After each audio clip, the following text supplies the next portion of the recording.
I made a thoughtless joke about my husband. Now he's gone, and I might lose him forever. Hi, my name's Sarah, and I'm reaching out because I feel completely lost. 2 weeks ago, my husband, Matt, packed his things and left without saying a word. Since then, he hasn't picked up any of my calls or responded to my messages. I'd be panicking if it weren't for one thing. I know he's been checking in on our son at school.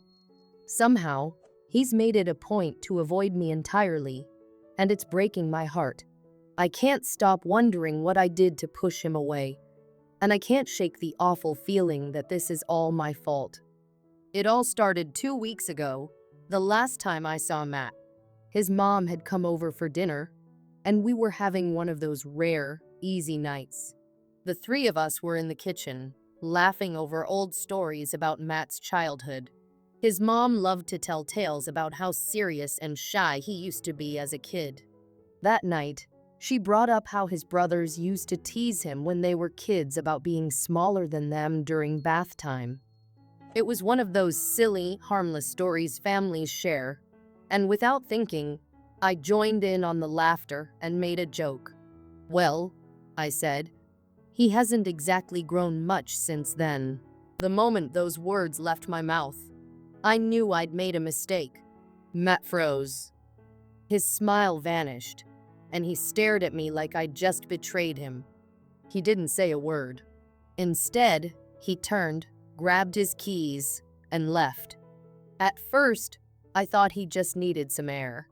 Maybe he'd come back in an hour, ready to talk things through. But he didn't come back that night, or the next. Now it's been 2 weeks. I've called him, texted him, even left messages with his mom, but he's been avoiding me at every turn. I keep replaying that moment in my head. I thought it was just a joke, something playful between a husband and wife. But I see now how much it must have hurt him. Matt has always been a reserved person. He keeps his feelings close to his chest, and he doesn't open up easily. I've always been the opposite, outspoken, sometimes too much for my own good. In the 10 years we've been married, I thought we'd learned how to navigate those differences. But now I'm not so sure. We've built so much together. Matt and I grew up in the same neighborhood, but we didn't become friends until college. Back then, I was the wild, outgoing girl who always got into trouble. Matt was the serious, studious guy who followed every rule. We couldn't have been more different, but somehow we clicked. After high school, my life turned upside down when my mom was diagnosed with cancer. It was a long, grueling battle, and my entire family went into survival mode. I had to put off college to help take care of her, and every cent we had went toward her treatment. Those were dark days, but when Mom finally started to heal, it felt like a miracle. Slowly, we started putting the pieces of our lives back together, and I finally enrolled in college. That's where Matt came back into my life. He was still the same serious, thoughtful guy I remembered, but something about him had changed. He seemed more confident, more sure of himself. I was different too. The struggles I'd faced had made me a little less carefree, a little more grounded. We weren't even in the same classes, but somehow we ended up spending more and more time together. Matt became my unofficial tutor, patiently going over my notes and helping me study for exams. I wasn't the studious type, but he never got frustrated with me, even when I wanted to give up. At the time, we were just friends, or at least, that's what I thought. Looking back now, I see the subtle signs that Matt had feelings for me long before I realized my own. He later confessed he'd had a crush on me since high school, but never said anything because he was too shy. It was the kind of quiet, unspoken affection that I never noticed amidst the chaos of my own life. I was busy dating other guys back then, blind to the fact that the one constant in my life, the one person who truly cared for me, was standing right in front of me. Matt was always there, steady and dependable. He wasn't flashy or loud. he didn't vie for attention the way some of the guys I dated did. Instead, he quietly supported me, picking me up after every heartbreak and never asking for anything in return. I see it so clearly now, but back then, I took his loyalty for granted. One breakup, in particular, hit me harder than the rest. It wasn't just the end of a relationship, it felt like the end of my self-worth. I was shattered, convinced I'd never be enough for anyone. Matt was the one who got me through it. He didn't try to fix me or offer advice I wasn't ready to hear. He simply sat with me in the wreckage, reminding me of my worth when I couldn't see it myself. He had this way of making me feel safe, like no matter how bad things got, he'd always be there to catch me. I don't think I truly understood what that kind of love meant at the time. To me, Matt was just my best friend, the person I could always count on. I didn't see the depth of his feelings, and I certainly didn't recognize my own. It wasn't until after college that everything began to change. I had just graduated and was in the middle of a stressful job search when Matt offered to let me stay with him temporarily. I jumped at the chance, grateful for the reprieve. At first, it was supposed to be a short-term arrangement, a few weeks, maybe a month. But as the days turned into weeks and then months, I found myself reluctant to leave. Living with Matt felt effortless. We fell into an easy rhythm, cooking dinner together, watching movies on the couch, and sharing stories about our day. It was the kind of comfort I hadn't realized I was craving. For the first time in years, I felt truly at peace. I started to notice little things about him, the way he furrowed his brow in concentration when he worked on his projects, the quiet determination he brought to everything he did. Matt was a craftsman, and his workshop was filled with beautiful, intricate pieces he'd created with his own hands. Watching him work was mesmerizing. He had this quiet strength and focus that I'd never really paid attention to before. And then there were the small gestures, the way he'd set aside my favorite mug in the morning or leave a light on for me if I came home late. It was in those moments that I began to see him differently. Slowly but surely, my feelings for Matt began to shift. I found myself looking forward to spending time with him in a way that felt different, deeper. But Matt, ever loyal and respectful, didn't seem to notice. If he had any inkling of my growing feelings, he didn't show it. He was so focused on being a good friend, so careful not to overstep, that I realized I'd have to be the one to make the first move. Telling Matt how I felt was one of the scariest things I've ever done. I remember sitting across from him one evening, my heart racing as I tried to find the right words. When I finally blurted it out, his reaction took me by surprise. He looked completely stunned, like the thought of me feeling the same way had never even crossed his mind. But when he kissed me for the first time, it felt like everything else in the world disappeared. In that moment, it was just us. From that day on, we were inseparable. Dating Matt was unlike anything I'd ever experienced. He wasn't just thoughtful, he was intentional. He paid attention to the little things, like how I took my coffee or which songs made me smile. He'd surprise me with flowers for no reason or leave sweet notes in places he knew I'd find them. For the first time in my life, I felt truly seen and loved. A year and a half later, Matt proposed in the most romantic way imaginable. Our families had gathered at his house for a barbecue, and just as the sun was setting, he pulled me aside and got down on one knee. He didn't need a big speech or elaborate gesture, just a simple question and a ring that took my breath away. Overwhelmed with emotion, I hugged him before I even remembered to say yes. That night felt like the start of a fairy tale, the kind of love story I'd always dreamed about. Our wedding was simple and intimate, with only our closest friends and family in attendance. It wasn't about the decorations or the venue, it was about us, standing together and promising forever. Afterward, we went on a honeymoon to Paris, a trip we'd been saving for years. Wandering the cobblestone streets, sharing quiet dinners in candlelit cafes, and stealing kisses under the Eiffel Tower felt like something out of a movie. I remember thinking, this is it. This is everything I've ever wanted. But real life isn't a fairy tale. As much as I loved Matt, marriage brought its own set of challenges. He was always the quiet, introspective type, and I sometimes struggled to understand him. I think he struggled to understand me too. We had different ways of expressing our emotions, and while we tried to bridge that gap, it wasn't always easy. We worked through our differences though, because that's what love is. It's showing up, even when it's hard. And for a long time, we made it work. But now, for the first time, I'm afraid we won't. This time feels different. This time, it feels like the end. I've been replaying that moment over and over in my mind, trying to understand how something so small could hurt him so deeply. It was just a joke one I thought was harmless. But Matt has always been sensitive about certain things, and I should have known better. Seeing the pain in his eyes when I laughed at his expense is something I'll never forget.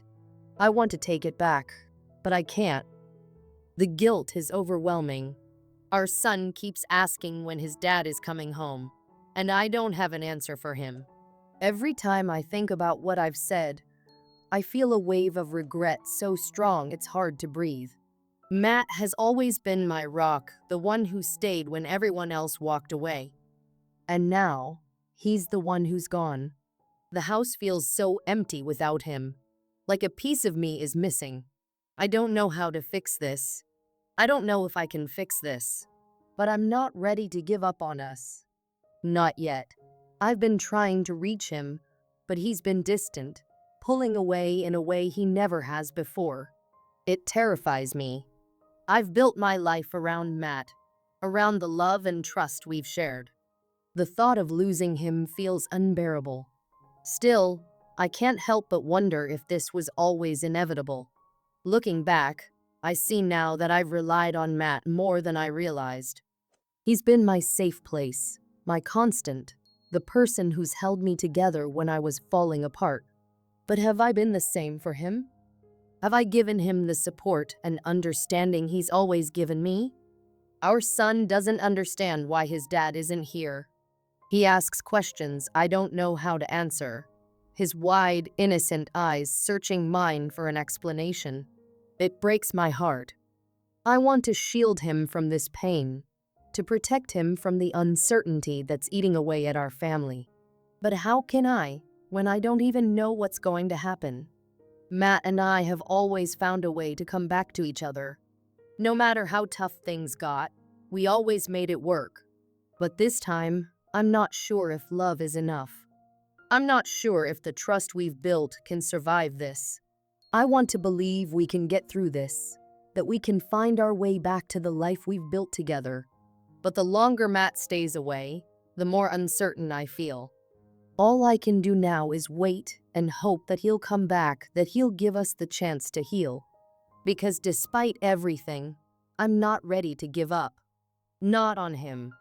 Not on us. One evening after class, Dee asked if I wanted to grab a drink. At first, I hesitated, my mind racing with reasons to decline. This was a line I knew I shouldn't cross.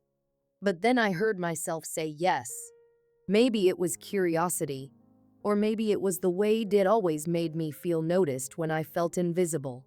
Either way, I convinced myself it was harmless. Just a casual drink with a friend, nothing more. The bar was quiet and dimly lit, the kind of place that felt like it existed outside of reality. As we sipped wine and swapped stories, I felt a spark I hadn't felt in years. He had this effortless charm about him, his confidence, his humor, the way he looked at me like I was the only person in the room. It was intoxicating. When he leaned in to kiss me, I didn't pull away. I didn't even hesitate. In that fleeting moment, I felt alive in a way I hadn't in so long. For years, my life had felt like a monotonous cycle: work, chores, and the quiet but growing distance between Matt and me. Dee made me feel wanted. He made me feel seen. But as I drove home that night, reality hit me like a freight train. Guilt settled over me, heavy and suffocating. I promised myself it was a one-time mistake, something I'd bury deep and never let happen again. But I was lying to myself. It didn't stop there. One drink turned into secret coffee dates, which turned into long afternoons in his apartment. The thrill of sneaking away, the excitement of forbidden texts, the rush of adrenaline every time I lied to Matt, it was addictive. But with every stolen moment, the weight of my guilt grew heavier. I hated myself for betraying the man who had stood by me through so much. Matt wasn't perfect, but he was kind, dependable, and had always loved me unconditionally. And yet, I couldn't seem to stop. Dee was everything Matt wasn't. He was bold, passionate, and unpredictable. With him, I felt a freedom I hadn't felt in years. But that freedom came at a cost. At first, it was just us. Dee made me feel like I was the center of his world. But slowly, things began to shift. He started asking for favors, small things at first, like helping him with errands or lending him money for bills. I didn't think much of it. He said he was going through a rough patch, and I wanted to help. But the requests kept coming, and the amounts grew larger. My savings, which Matt and I had carefully built over the years, began to dwindle. When I finally told Dee I couldn't give him any more money, his true colors emerged. He was calm at first, trying to sweet-talk me into reconsidering. But when I stood my ground, he became cold and calculating. That's when he showed me the photo, a picture of the two of us in his apartment, undeniable proof of my betrayal. He threatened to send it to Matt if I didn't comply. I was trapped. The fear of losing everything, my marriage, my family, my reputation, consumed me. I thought about confessing, about coming clean to Matt and facing the consequences, but the idea terrified me. How could I tell him I'd betrayed him so completely? How could I look into his eyes and admit I'd thrown away everything we'd built together? So I kept the secret. I gave Dee what he wanted, hoping it would be enough to make him stop. But it wasn't. The demands continued, and the guilt ate away at me. At home, I tried to pretend everything was fine, but Matt wasn't blind. He noticed the way I avoided his gaze, the way I flinched when he touched me. The connection we once had was gone, replaced by a wall I couldn't tear down. Then, one evening, everything came crashing down. It was such a small thing, a joke I made during dinner with Matt's mom. I don't even remember what I said, but when I looked at Matt, I saw a flash of pain in his eyes. It was as if, in that moment, he'd finally decided he'd had enough. That night, he left. He didn't say a word, didn't look back. For days, I tried to reach him, calling, texting, even showing up at his family's house. But Matt didn't respond. The silence was deafening. When he finally came back, it was clear he wasn't the same. His face was cold, his voice steady and emotionless. He handed me a stack of papers, and my heart sank when I realized what they were. Divorce papers. I waited, Sarah, he said, his voice barely above a whisper. I waited to see if you'd tell me the truth, but you just kept lying. Then he pulled out his phone and showed me the photo. The same photo Dee had threatened me with. My breath caught in my throat. Dee had followed through on his threat, and now there was no hiding from the truth. I wanted to explain, to beg Matt for forgiveness, but the words wouldn't come. What could I possibly say that would make any of this right? Matt didn't wait for an explanation. He simply gathered his things and walked out the door, leaving me alone with my regret. That was months ago. Since then, my life has unraveled. Our son, who once adored me, now avoids me. He spends most of his time with Matt or his grandparents, barely acknowledging my existence. My family has distanced themselves, ashamed of the choices I've made. And Matt's family? They won't even speak to me. As for D, he's in jail now. It turns out I wasn't the only woman he manipulated and blackmailed. Knowing that brings little comfort. The damage is done, and I'm left to pick up the pieces of the life I destroyed. I've replayed that night in the bar 1,000 times in my mind, wondering how things might have been different if I'd just said no. If I'd walked away from D before it ever began. But it's too late for what-ifs. The choices I made, the lies, the betrayal they're mine to carry. I traded a decade of love and trust for a fleeting moment of excitement. I let the thrill of the forbidden blind me to what truly mattered. And now, I'm left with nothing but the consequences of my actions. Every day, I wake up to the emptiness of the life I've created. Every day, I'm haunted by the memories of the man who loved me unconditionally, the family we built together, and the future I threw away. I don't know if I'll ever forgive myself. For now, all I can do is live with the regret.